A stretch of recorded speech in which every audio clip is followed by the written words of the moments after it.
Qui tu écoutes? À qui donnes-tu le droit de guider ou influencer tes choix?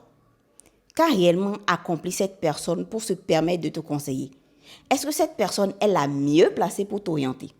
Dans ta carrière comme dans tes projets, tes résultats dépendent aussi bien souvent de toutes ces voix qui t'influencent, de la qualité des conseils que tu suis.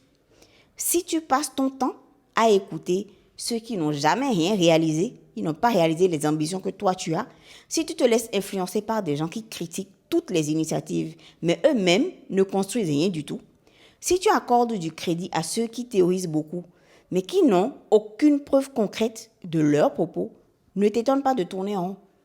On devient très rapidement l'écho des voix qui nous entourent, en fait, même si on ne s'en rend pas forcément compte.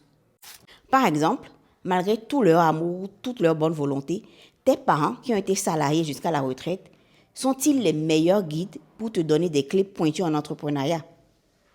Ta meilleure amie commerçante de son état est-elle la meilleure personne pour t'aider à investir dans les crypto-monnaies?